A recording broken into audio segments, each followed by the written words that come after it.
Boa tarde, galera. Aqui é o Davi da Sec Informes.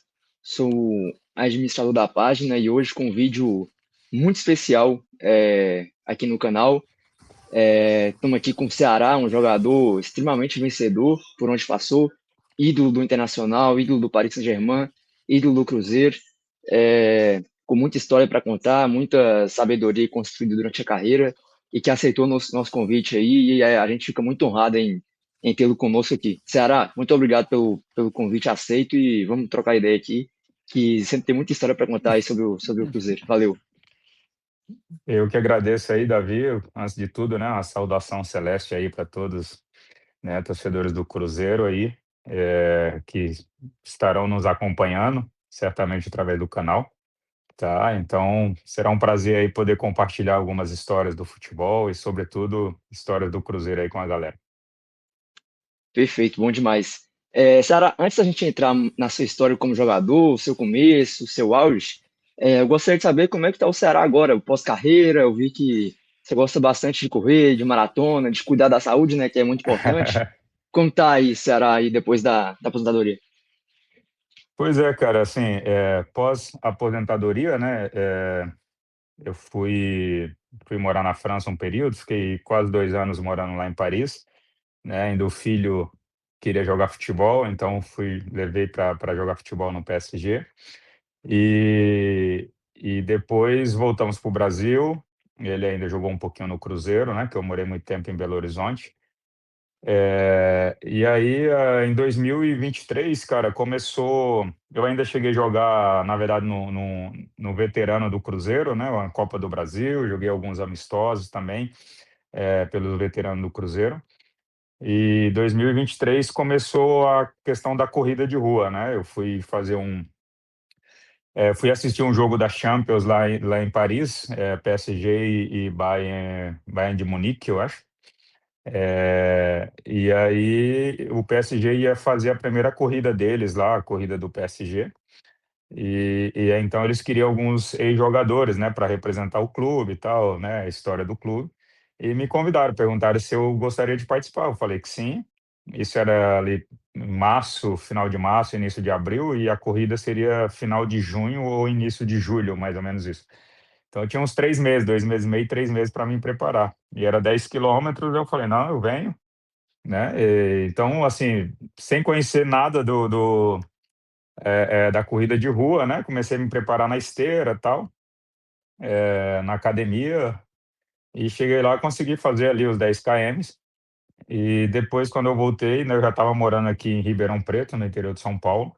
Aí, quando eu voltei, um vizinho meu também organiza corrida e me convidou para correr com ele.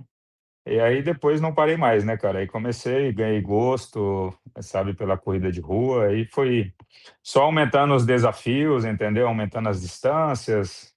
E como um ex-atleta, né, de alta performance, então a gente quer sempre performar, quer sempre, né, se desafiar enfim. Então foi aí que começou e eu continuo, cara. Eu continuo aí como corredor de rua. Esse ano, agora no primeiro semestre, eu tenho dois desafios bem consideráveis, né? Eu vou fazer uma maratona aos 42 quilômetros em Paris agora em abril.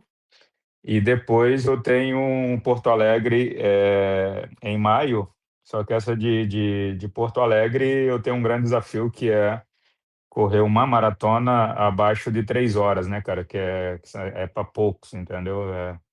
Tem que manter uma velocidade ali de 14,2, 14,3 mais ou menos durante praticamente 3 horas, né? Então é muita coisa e eu estou nesse desafio, estou me preparando para esse grande desafio em Porto Alegre, né? Não, bacana demais essa. E querendo ou não, assim, o jogador pós-carreira é importante, né? Você cuidar ali da parte física, mental também, e acaba virando um hobby, né? Essa parte assim de correr, porque você trabalha seu corpo, além de trabalhar a mente também, e é bem bacana isso aí. Pois é, eu sempre gostei assim de treinar, né? Então tem muitos atletas de futebol que não gostam da parte física, né? Gosta só da bola, tal, treinar com bola, né? E eu sempre gostei até mesmo porque eu precisava, né, da parte física, né? Como lateral, você sempre precisa correr bastante, né? Fazer uns sprints mais longos, ter uma boa resistência. E então eu sempre priorizei essa parte física. E na corrida é uma coisa que assim, você não tem em momento algum bola, né? Você tem que só correr, correr, correr. E aí eu comecei a colocar os desafios, né? Além de cuidar da saúde, obviamente, que é super importante, é um ativo importante. Envelhecer, né, saudavelmente. Então eu vou me desafiando e nisso eu vou me tornando também um exemplo para os filhos, né? E aí os filhos vão junto comigo, se cuidam da mesma forma. Então isso tem sido bom assim para mim e para toda a família também. Perfeito. Agora partindo mais para o começo da sua carreira, você começou no Gama, né? Passou por alguns clubes, passou pelo Santos também, e começou a ter maior sequência assim no Santa Cruz em 2000. Como é que foi para você esse início de carreira no futebol profissional até conseguir essa sequência para deslanchar a partir do Internacional? Cara, foi assim, o futebol, né, cara, é um grande desafio, né? A gente sempre encontra alguém que tentou jogar futebol e não conseguiu, né? Porque é muito concorrido, é muito difícil mesmo. Então, para mim, foi bem difícil, sabe? Isso me provou assim a resiliência, a persistência, né? E sobretudo a fé em Deus, né, cara? Eu acredito que além da qualidade, além daquilo que a gente pode fazer é, fisicamente, existe também essa questão que para mim foi muito importante, que é a questão de fé, né? Então Deus abre porta, te dá oportunidades. Então eu comecei minha carreira no Santos, ainda muito jovem, ainda com 13 para 14 anos, fazendo a base lá no Santos. E me profissionalizei no Santos, mas profissionalizei, já fui emprestado para o Gama, então o Gama foi meu primeiro clube profissional. E aí depois do Gama, né, eu passei pelo Botafogo de Ribeirão Preto, aqui no interior de São Paulo. Eu passei pela Portuguesa Santista, lá em Santos. Passei, né, pelo o Santa Cruz de Recife. E aí eu me liberei do Santos, fui para o Coritiba. Depois do Coxa, eu fui para o São Caetano, né? Eu tive no jogo onde o Serginho, um zagueiro, faleceu em campo. Eu estava no jogo ali no Morumbi contra o São Paulo, né? Então foi um momento muito triste para todo mundo e para o futebol também. E depois do São Caetano, né, em 2005, que eu já estava com 25 anos praticamente, aí eu fui pro Internacional, né? Então o Inter que foi ali de fato o divisor de águas, né? Mas isso eu considero que foi difícil, mas foi muito importante para o meu amadurecimento também, né? A gente vê muitos jogadores aí jovens que começam a ter sucesso ainda, né? Muito jovem e se perdem no meio do caminho, né? No meio da jornada, sabe? Então, para mim foi importante porque quando um pouco mais de êxito, sucesso apareceu, eu já tinha uma formação, já estava mais, estava adulto, já tinha uma família, né? Uma esposa, já tinha filho, então isso foi importante para o meu amadurecimento. Entendi. Até pegando um gancho aí sobre sua passagem pelo Inter, acredito que você chega lá em 2005, se eu não estou enganado, e participa da campanha do título da Libertadores em 2006, do Mundial também. É o responsável por anular o Ronaldinho, né, no auge da carreira, no Barcelona. É, esse momento ali entre o Inter e o Paris Saint-Germain, você acredita que foi o auge da sua carreira assim, como jogador? Porque, ao contrário de muitos atualmente assim, no futebol brasileiro, você foi para o Paris Saint-Germain já consolidado, né? Como você bem falou, com 26 anos, 27 anos, já chegou ali mais pronto, com a mente mais tranquila. Foi o auge da sua carreira esse momento? Cara, foi um momento de ascensão, né? Um momento que eu estava de fato subindo, né? Crescendo, posso dizer assim, na minha carreira. E de fato eu estava muito sólido mentalmente, fisicamente, muito, vamos dizer assim, muito preparado, né, para novos desafios. E depois de ter sido campeão da Libertadores, campeão do mundo, né, com essa incumbência de marcar o Ronaldinho Gaúcho, certamente isso me credenciou a desafios maiores, né? E foi aonde o PSG me viu, né? E a partir dali a gente começou a negociação e eu fui para lá. Então Cheguei lá na França com 27 anos já, que eu fui no segundo semestre aqui, segundo semestre de 2007. E foi um grande desafio, cara. Foi muito bom em todos os aspectos, né? Porque não tinha nenhum brasileiro no time, então ninguém falava português. Então eu também não sabia falar francês, então foi um grande desafio para aprender a língua, se comunicar, né? Mas consegui, superando todos os obstáculos, né? Com profissionalismo, determinação. Consegui permanecer no PSG 5 anos ainda, né, cara? Então isso é bastante para ficar num clube. Cheguei com 27, saí com 32. Então, nesses 5 anos, tive praticamente 200 jogos com a camisa do PSG, deixei um bom legado lá, conquistas de Copas, né? Tanto da Liga quanto da França. Não conseguimos ser campeões franceses, porque o Lyon estava no auge na época e assim, o time, o clube, entre aspas, né, não fazia grandes investimentos, era o clube empresa, mas os proprietários que eram donos da rede Carrefour, eles não queriam fazer muito investimento, então queria usar muito a formação, e nisso a gente teve dificuldade de conquistar títulos franceses, né? Mas foi uma passagem assim muito boa que até hoje, né, eu tenho uma ligação muito boa ainda com o Paris Saint-Germain. Então, eu até ia te perguntar sobre essa questão do PSG, porque hoje em dia é um clube bilionário, né, que investe muito em contratações, virou uma máquina aí de contratar jogadores e etc. E após sua saída ali em 2012 para vir para o Cruzeiro, eles começaram a investir mais, né, contrataram Ibrahimovic, Beckham, Lavezzi, Di Maria. Essa ambição, enquanto você esteve ali, já existia ou não? Era só um clube assim pouco ambicioso, pouco que ambicionava pouca coisa. Então, como eu falei, né, anteriormente, é um clube que não fazia grandes investimentos. Então, tinha jogadores mais de base mesmo e contratava jogadores mais, assim, grandes jogadores mais em final de carreira, né? Como foi o caso do Makelele, que chegou já no final da carreira, né? Que foi repatriado, né? Acontece muito isso no Brasil, né? Às vezes os clubes brasileiros repatriam alguns jogadores depois dos 30 e pouco, né? Então o jogador já chega um pouco mais cansado. Obviamente que muitos ainda conseguem jogar em alto nível, né? Então eles começaram a contratar esses jogadores, o Giuli, atacante, que jogou no Barcelona, o Makelele do Real Madrid, o Coupé, que era o goleiro da seleção francesa, que já foi também.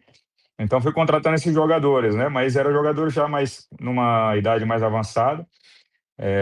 Então a gente não conseguiu, na verdade, bater de frente com os grandes clubes. Na época que era Lyon, Marselha, o próprio Mônaco, né? O Lille com o Hazard, que estava muito bem na época, né? Mas com a chegada em 2011, né, do Qatar, que comprou, ali as ambições mudaram bastante, né? O Leonardo chegou como diretor esportivo, então as ambições cresceram. Tanto é que na primeira temporada a gente já quase é campeão, né? Nós ficamos em vice-campeão em 2011, 2012. E aí foi o período, a época que eu voltei para o Brasil, porque o Leonardo teve que fazer uma escolha, né? Eu tinha ainda uma vaga de extracomunitário ainda no clube, não tinha nacionalidade europeia, e ele precisava levar o Thiago Silva, que também não tinha nacionalidade europeia ainda. E aí ele teve que abrir mão, né, de mim, que tinha só mais um ano de contrato, para poder levar o Thiago Silva naquela ocasião, né? Então, eu rescindi e apareceu a oportunidade de vir para o Cruzeiro naquele momento, né? Tinha mais uns dois, três clubes, mas o Tinga estava no Cruzeiro na época e conversando com o Tinga, tal, batendo um papo, a gente tinha jogado junto no Internacional e acabei escolhendo, né, ir para o Cruzeiro. Foi uma decisão muito assertiva, né?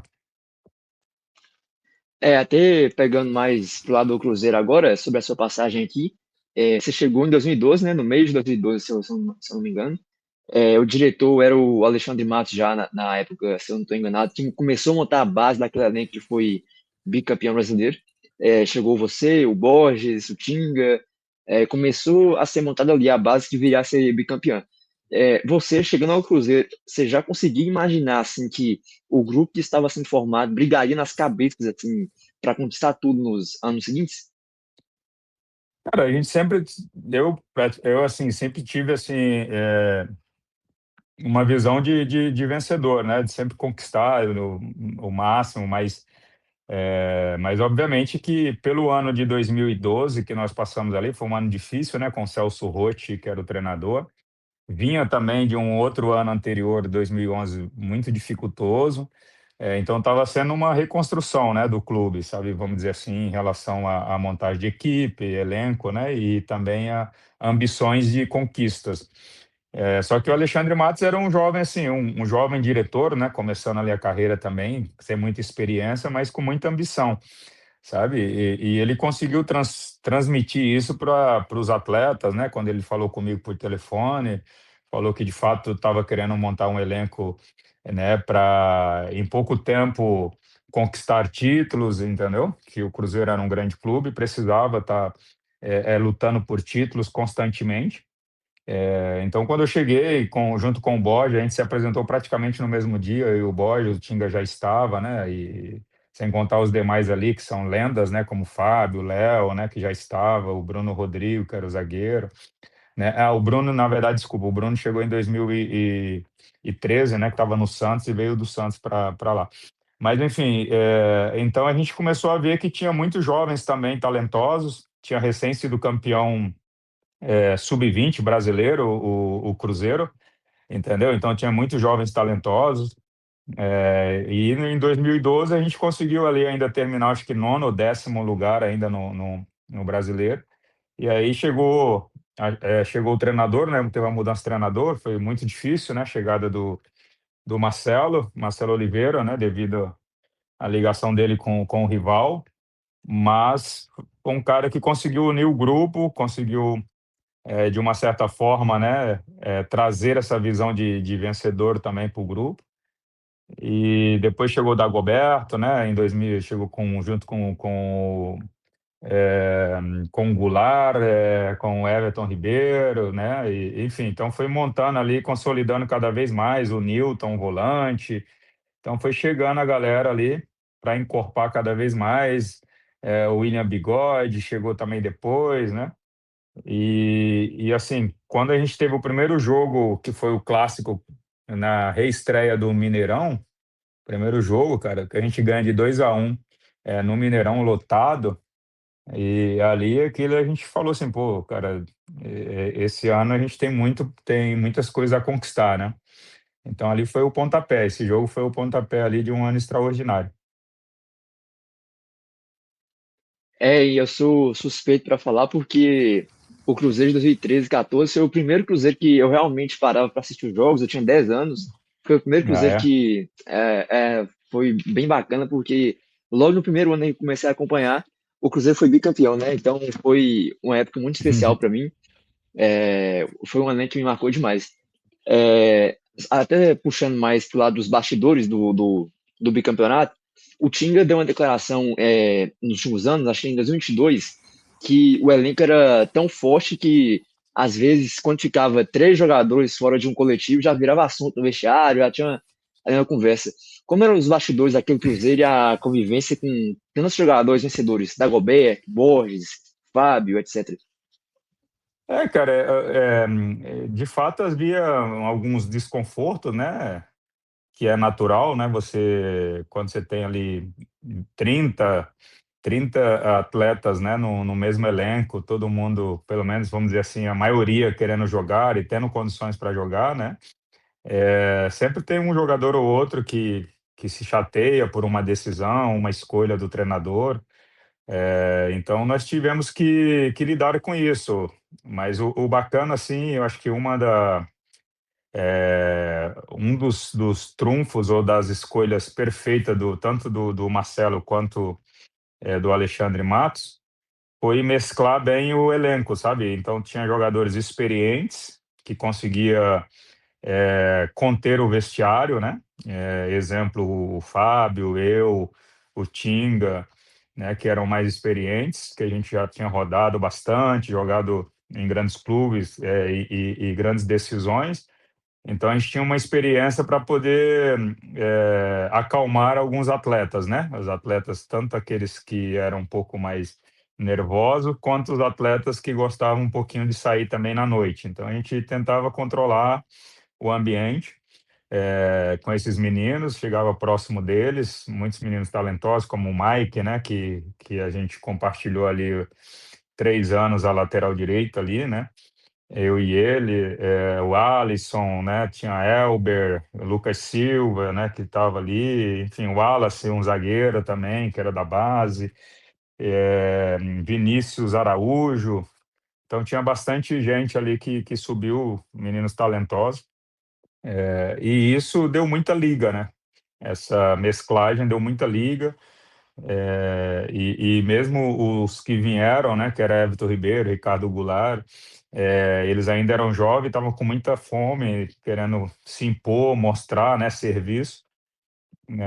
Então isso foi muito bom, sabe? E o resultado foi lindo. Aí esses probleminha de vestiário a gente conseguia resolver, né? Nem sempre chegava no treinador, porque nós mesmos jogadores a gente conseguia abafar algumas coisas, a gente conseguia conversar, e controlar os ânimos dentro do vestiário, sabe? Às vezes no próprio jogo mesmo já tinha, às vezes, um atleta ou outro que não entrava no jogo, né? Ficava no banco, não entrava, chegava no vestiário depois do jogo chateado.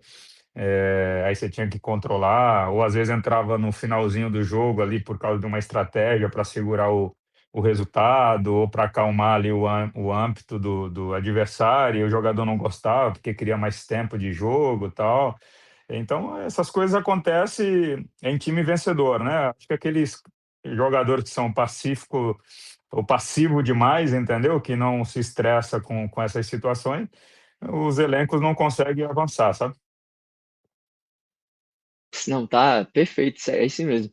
É, para muita gente, aquele Cruzeiro de 13 e 14 foi um dos maiores times da história, né? Pelo que conseguiu construir. Um time que jogava por música, era muito entrosado, fazia muitos golaços, muitas goleadas. A torcida, inclusive, chegava a brincar que antes do jogo começar, já sabia que o Cruzeiro ganhasse, não sabia de quanto, né? Era um time muito entrosado e muito bonito de se ver jogar. Para você, além desse encaixe aí do elenco, de experiência com juventude, o que foi mais primordial para ter esse encaixe perfeito no Cruzeiro? Assim, questão técnica do Marcelo dar mais liberdade para vocês, da torcida também abraçar. Como foi esse encaixe? Cara, assim, esse conjunto, né? O conjunto de jogadores, com torcida, com a comissão, sabe? Então, essa parceria entre todo mundo ali, né? Acho que o ambiente no vestiário fala muito, né? E ajuda demais os resultados, sabe? Porque quando você tem um ambiente bom, um vai querer é, se bater pelo outro, né? Se doar pelo outro, sabe? E a torcida na arquibancada empurrando a gente, né? Os jogadores. Então a gente e tinha um treinador que era muito ofensivo, né? O Marcelo, por característica, a característica dele era a ofensividade. Então ele montava o time para ir para cima, né? Para ser ofensivo, para ganhar todos os jogos. Então uma curiosidade assim, não é coisa ruim, mas algo que a gente precisava, porque quem é defensor, né, não gosta de ficar exposto, porque se toma gol, a culpa é do defensor. Então nós ali atrás, né, a gente já tinha o Egídio que marcava pouco, né, então o Egídio gostava muito de atacar. E aí eu e o Dedé e o Bruno Rodrigo e o Léo, a gente ficava chateado em alguns momentos. Então, muitas vezes a gente fazia treinamentos ali pós-treino, a gente fazia treinamentos ali para poder ter vamos dizer assim, uma automação maior na parte defensiva, né? A gente pegava o auxiliar do Marcelo Oliveira, o Tico, e pedia para ele nos ajudar ali e tal, no posicionamento, para que a gente não ficasse tão exposto, né? Então a gente trazia ali em 2013 ainda estava o Leandro Guerreiro ainda, né? o Newton, o Lucas Silva ali na frente da zaga para a gente poder fazer posicionamento segundo aonde a bola estivesse, para a gente poder fazer as inclinações para um lado, para o outro, sair, voltar. Porque o Marcelo Oliveira ele só queria saber de treinar do meio para frente, né? Então só os caras para frente, né? Para ele, quanto mais gol, melhor, né? E tanto é que a gente teve várias goleadas, né? Vários 4-0, vários 3-0 que nós ganhamos ali. Muitos clubes vinha no Mineirão, quando eles acordavam, nós já estávamos ali 2, 3 gols já, entendeu? Justamente por causa disso. Mas para manter o equilíbrio, a gente precisava defensivamente também ter essa retaguarda, né? Para não ficar exposto demais, e a gente conseguir, então, vencer as partidas, sabe? Então, essa unidade entre os atletas e juntamente com o apoio da torcida, né, e a comissão técnica foi o que trouxe esse sucesso todo para o time. 2013 a gente teve a felicidade de vencer todos os adversários, né? Algo inédito no Campeonato Brasileiro, né? Então nós conseguimos vencer todos os adversários, ganhamos o campeonato com 3 rodadas de antecedência, já éramos campeões, né? Então foi algo muito importante que nós conseguimos construir. Você citou o Mike aí sobre jogadores de base que estavam subindo naquele momento, o Mike, o Alisson, o Elber, tinha o Judivan também, que era um muito promissor na época. É, o Mike, você chegou a revezar com ele ali durante as campanhas do bicampeonato, né, em 2013 e 2014. Nos treinamentos ali, no dia a dia, você enxergava o potencial assim, realmente muito grande no Mike para despontar da forma que ele despontou na carreira depois, indo para o Palmeiras, ganhando tudo no Palmeiras. Realmente tinha muito potencial, você dava alguns conselhos ali, como era a reação? Cara, eu vi assim que o Mike tinha potencial para chegar numa seleção, sabe? Seleção brasileira, né? Mas é aquela situação que eu falei no início ali sobre você conseguir algumas coisas ainda muito jovem, né? Então, demora um pouquinho para você ter a consciência ou a maturidade do profissionalismo, né? De se tornar profissional 100%. Então, eu já estava ali com 33 anos, entendeu? Em 2013, então eu já tinha uma experiência gigantesca que o Mike não tinha.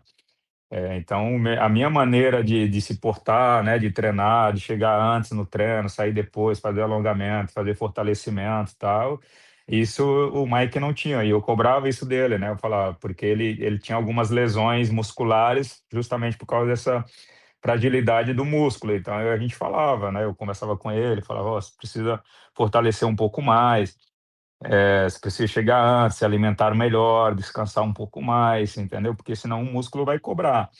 Enfim, então ele perdeu algumas oportunidades por causa disso, né? Mas parte técnica, ele tinha uma parte técnica boa, tinha, era leve, né? Então boa velocidade ofensiva, precisava melhorar um pouco a parte defensiva, obviamente, né? Ficar mais atento na composição da linha defensiva e tal. Então, era a situação que eu sempre falava para ele.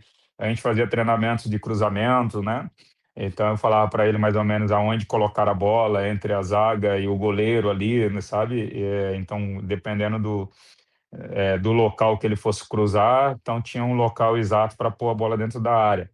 Então, sempre dava dicas para ele, né?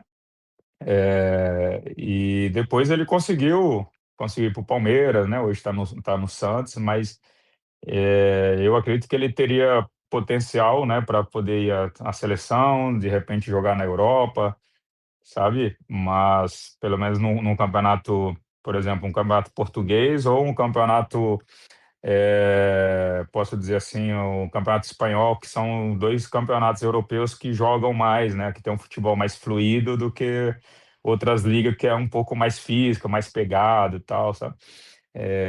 Mas ele teve uma carreira muito boa ainda, né, apesar de tudo, né? Sim, ele foi muito vencedor no Palmeiras, né? Tá no Santos atualmente e realmente teve uma carreira bastante interessante. Ceará, o Cruzeiro, depois do Inter e do PSG, foi o clube que você mais vestiu a camisa, né? Com 125 partidas. Como você enxerga esse carinho da torcida até hoje? Você morou muito tempo, como você disse, em BH, né? Se aposentou, no América, viveu em BH por muito tempo. Como você enxerga essa reação da torcida quando te vê, por ser um bicampeão, por ter marcado história no Cruzeiro? É uma coisa que te marca também? Claro, eu fico muito feliz, né? A gratidão da minha parte, assim, pela torcida celeste. Os torcedores são gratos aí pela minha passagem, né? Fico feliz, é, e, e retribuo o máximo que eu posso, né? Retribuir esse carinho todo para a torcida. E sempre que eu vou em Belo Horizonte, e eu gosto de ir no estádio também acompanhar o time, né? Acompanhar o clube. É, e foi uma passagem muito boa, né, no clube. Foi assim a passagem vitoriosa mais recente, né, que na minha carreira, porque a do Inter foi a primeira, depois PSG e por último o Cruzeiro, né? Então ficou na memória. Eu quando jogava, não era muito de redes sociais, né? Então fui criar, por exemplo, um Instagram já no final da carreira, em 2016 para 17 que eu fui criar, né? Então uma rede social. Então não era muito de exposição. Eu achava, e eu acho que a visão era correta, né, que o atleta ele tinha que se preocupar mais com o campo, entendeu? Em se doar dentro de campo, performar dentro de campo, e a rede social, né, não, você não, era mais distração. Eu via isso como uma distração. E cada vez mais isso, infelizmente, está sendo para os atletas atuais, sabe? Então tem muitas distrações aí nas redes sociais, né? E muitas vezes os atletas acabam, num pequeno detalhe, né, que o futebol é decidido, acaba se distraindo, não se concentra 100% e existe muitas falhas, muitos erros bobos, eu acredito, por causa disso, sabe?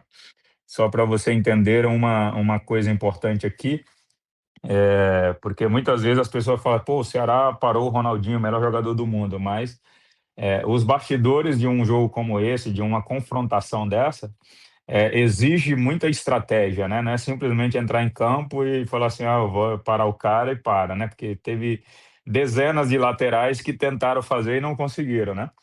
Entendeu? Então você tem que ter estratégia. Essas estratégias, ela parte, né, vamos dizer assim, parte de um estudo, né, de você se concentrar, de você analisar os atos do adversário, de você saber o que ele vai fazer em campo, né? E o Ronaldinho, sozinho, eu analisei alguns jogos dele e percebi que ele não era um jogador de pedir bola em profundidade, né? Ele gostava só da bola no pé. Então, a minha estratégia é, pô, eu vou ficar 2, 3 metros ali próximo dele, porque eu não vou ter problema com as minhas costas, ele não vai pedir uma bola longa. E na trajetória da bola, eu já chego abafando ele para não dar tempo ele virar, né? Girar, entendeu? Então, são estratégias que o atleta precisa ter individualmente, porque o treinador nem sempre vai passar isso para o atleta, né? Então, se o atleta estiver distraído, esses detalhes ele não vai conseguir colocar em prática, sabe? E é justamente isso. E aí o Cruzeiro, depois que eu fiz minha rede social, aí eu fui morar em Belo Horizonte, que eu já encerrei carreira em seguida, e eu tive uma adesão muito grande da torcida do Cruzeiro na minha rede social, sabe? Então isso foi bacana, isso fez com que eu me aproximasse mais, e por morar em Belo Horizonte, então tinha muito mais contato com a torcida do Cruzeiro, né? Então sou muito grato aí pelo carinho que a torcida do Cruzeiro tem por mim. Muito bacana. Você tocou no ponto importante aí sobre a forma de estudo dos jogadores antes das redes, etc., de ter essa disciplina. Uma coisa que eu queria abordar com você, até saber sua opinião, é que a lateral hoje em futebol é uma das posições mais escassas que a gente tem no futebol, tanto nacional quanto internacional, né? Na sua época, a gente tinha ali de exemplo Rafinha, o Maicon da Inter, o Cafu, e tantos outros aí, craques da posição também. Hoje em dia, a gente não tem essa unanimidade nem na seleção brasileira, nem em outros países. Você acha que o que causou essa queda brusca assim na posição? Também faz parte disso também que você falou de muito foco, de essas distrações, porque como você disse, lateral é uma posição que precisa correr muito, precisa se esforçar muito fisicamente, precisa ter uma dedicação muito forte ali. Quais motivos você acredita que teve para essa posição ficar tão escassa ultimamente? Cara, assim, é a formação, né, a maneira que o atleta é formado, sabe.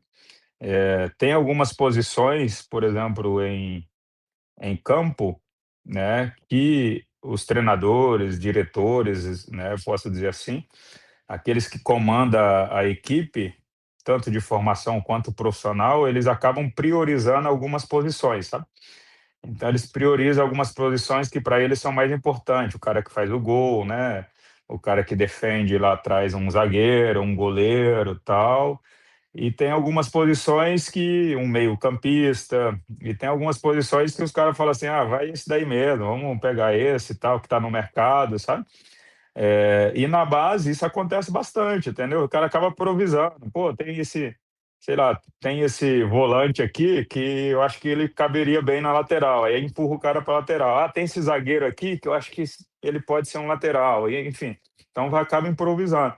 E aí o cara tá na base ali, muitas vezes o treinador, né, não instrui ele o que ele tem que fazer. Ó, a sua posição A é essa, para defender bem, com posição. A sua posição B é fazer um bom passe para fazer o teu time jogar. A posição C é você dar a oportunidade na frente, né, um suporte no ataque e depois ter um bom cruzamento, bater bem na bola, sabe? Treinar isso, né? Então, muitas vezes acabamos improvisando jogadores na posição que não são né, da característica dele, e o cara fica meio perdido, não sabe se defende, se ataca, né? Fica no meio do caminho ali e se ataca, ataca mal, se defende, defende mal. Então fica aquele negócio. O cara não se especializa, sabe, na posição dele, né?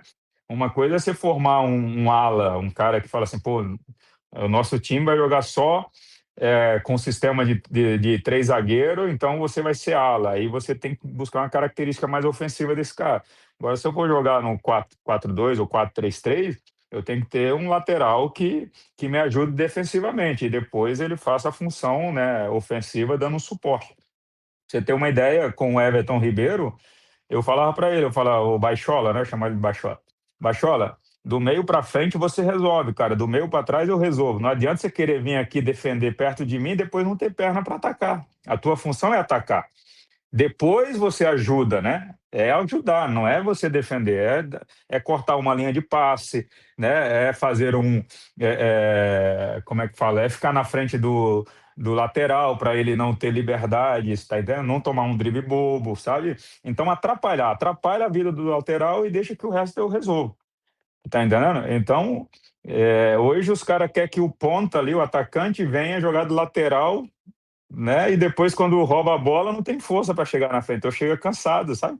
Então, são situações que eu lembro que o Marcelo Oliveira ele queria que eu falasse assim, é difícil jogar com o Dagoberto porque ele não marca. Eu falei para ele, professor, Dagoberto, cara, é um craque que a gente precisa explorar ele ofensivamente, defensivamente a gente se vira para marcar, deixa o cara ajudar a gente ofensivamente, põe um cara para jogar e se ele não estiver aqui, a gente pende um volante para o outro lado para ajudar, né? A gente põe um meia para ajudar, mas a gente não pode abrir mão de um craque como o Dagoberto, tá entendendo? Então são situações assim que às vezes os treinadores querem que muitas vezes os atacantes joguem de volante ou joguem de lateral, sabe? Então eu vejo muito a questão da formação, né? Como eles têm formado os atletas hoje na base e que muitas vezes a gente perde essa característica porque chega num profissional, o treinador não vai mais querer formar um jogador adulto, tá entendendo? Você chega lá é só lapidar uma coisinha ou outra, né, cara? Perfeito. Até falando mais assim, o futebol hoje em dia, às vezes os clubes, os técnicos preferem optar por um jogador assim, não tão bom tecnicamente, mas operário ali na marcação, que volta para ajudar. E um jogador melhor tecnicamente fica no banco ali, porque não corre tanto, não ajuda tanto na marcação. Então, isso realmente atrapalha, né? Exatamente, porque assim, você não precisa, né? Não precisa que um centroavante, que um meia que tem a característica ofensiva, né? Um atacante de beirada, você não precisa que ele seja um defensor. Você só precisa que ele atrapalhe o adversário, entendeu? O cara passou a tua linha, você tem que prender um volante para ali, prender alguém que vai marcar, um zagueiro para ajudar o lateral, e as linhas vão pendendo para o lado da bola, sabe? Então você se desgasta muito, aí você vê pouca individualidade, porque o jogador está cansado para poder fazer um drible, tentar um drible, então o cara vai lá, toca. Aí quando quer driblar, tá sem perna para poder, sabe, fazer o gesto técnico. Aí fica um gesto feio, aí perde a bola, aí não consegue, enfim, aí é muito erro técnico, tu tá entendendo? O cara não consegue muitas vezes nem dominar uma bola porque tá cansado, né? Eu lembro de um episódio de um atacante, isso em 2012, um atacante que foi jogar no Cruzeiro, eu não vou falar nome para não ter problema, e ele foi jogaram fora, o Cruzeiro a gente jogou fora e eu não fui nesse jogo, eu assisti pela televisão, estava machucado. E aí o Cruzeiro, eu acho que empatou 1-1 com o time, né, nesse jogo. E o atacante de beirada, na reapresentação, o auxiliar técnico estava parabenizando ele porque ele, né, ajudou muito na marcação, tinha corrido quase 11 quilômetros, não sei o que, tal. E aí eu tinha assistido o jogo e eu questionei, eu falei, ô, professor, mas por que você está parabenizando o cara? O cara é atacante. Quantos cruzamentos ele deu? Quantos chute a gol ele deu? Né? Ele veio aqui atrás e ainda fez um pênalti não, nesse jogo. O cara tinha feito um pênalti. Eu falei, então, não é característica do cara. Você tem que parabenizar pelo cara do meio para frente, a construção que ele fez, né? Agora, o lateral, sim. Ah, não, você defendeu bem, você fez isso, aí beleza. Tá entendendo? Então, questões invertidas, valores invertidos, sabe? Trabalhos diferentes, né? Sim, sim. Agora partindo um pouco para a parte final já do nosso bate-papo aqui, eu queria te fazer umas perguntas rápidas para você responder.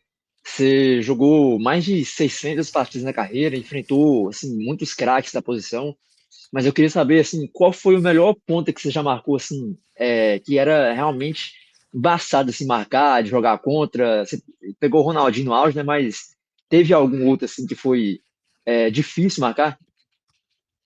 Cara, o Hazard, né? O Hazard foi muito difícil, né? Quando eu peguei ele no Lille.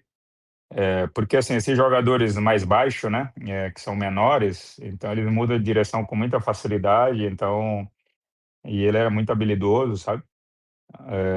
Então, para mim, foi o mais difícil, né? Aí depois, assim, em relação ao contexto do jogo, o Ronaldinho, obviamente, foi o confronto mais complicado, né? Porque o cara era o melhor do mundo, então tem a parte emocional, você tem que se controlar emocionalmente, mentalmente, né? Para ir para o jogo e estar focado, né? Naquilo que vai fazer, né? E o terceiro, eu diria, o Bernard do Atlético, né? Então teve os clássicos aí, ele é muito difícil de marcar porque é muito ágil, né? Então ele não dava para prever, muitas vezes ele vinha para a bola e pegava a bola em profundidade, né? Dava o drible de corpo, então rápido, e é mais difícil marcar um jogador rápido do que um jogador técnico, né? Com certeza, bem mais difícil prever o movimento ali, né? De drible, de tomada de decisão.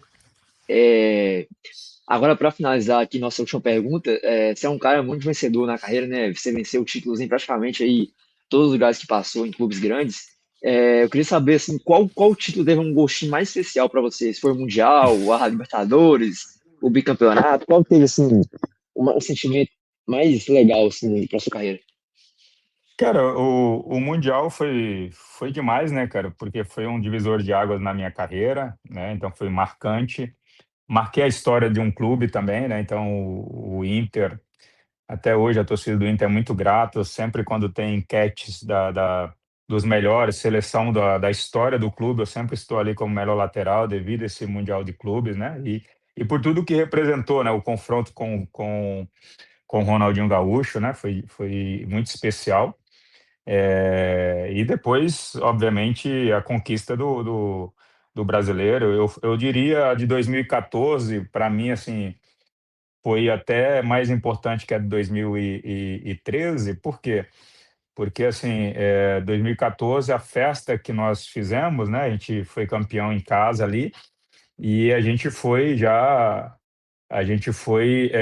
da Toca da Raposa, da Toca 1, da Toquinha, A gente já foi ali em carro aberto, já em caminhão aberto, já comemorando antes do jogo, né, para o último jogo. Então a gente já foi festejando ali para o último jogo, né? Então foi algo que marcou bastante. Eu acho que foi talvez o único clube que vai para um jogo já comemorando o título, né? Então a gente já foi de caminhão já aberto, comemorando, festejando já o título que a gente ia ter ali. Eu não lembro o último jogo qual foi, se foi Bahia, se foi Vitória em 2014. Eu acho que foi Bahia em 2014. Mas, enfim, então, para mim, marcou muito esse título devido a esse contexto todo, né? E além disso, você vencer por duas vezes seguidas te dá um peso maior, né? Porque vencer uma, muitos clubes conseguem, mas duas seguidas foram pouquíssimos, né? Só o São Paulo tinha conseguido o tri e o Cruzeiro aí É, com o bicampeonato foi uma coisa bem especial mesmo. e o segundo, né, você confirmar é mais difícil do que você ser a surpresa, né? Em 2013 a gente foi a surpresa, entre aspas, né? Ninguém esperava, mas 2014 todo mundo, nós éramos o time a ser batido, então todo mundo queria ganhar do Cruzeiro, né, cara? E nós Isso. conseguimos fazer até melhor ainda que 2013, porque a gente foi campeão com 4 rodadas de antecedência, então fomos campeões 4 rodadas antes ainda, sabe? Enfim, então foi um título muito especial justamente por causa de todo esse contexto aí, em 2014, a confirmação, de vencer os adversários, mesmo eles ali querendo de qualquer jeito ganhar da gente, né? E ganhar 4 rodadas antes, então foi muito especial 2014. Cara, a gente chegou ao fim aí do nosso bate-papo. Pô, foi muito bacana mesmo ter sua presença por aqui na página. Significa demais pra gente, pra torcida aí que vai acompanhar. Sem dúvidas foi será um dia muito marcante assim para mim, para a página. E queria te agradecer aí pelo tempo aí prestado conosco aqui. Valeu, tamo junto. Valeu, valeu, Davi. Um grande abraço aí mais uma vez a toda a torcida celeste. Deus abençoe todos vocês e vamos cabuloso. Valeu. Valeu.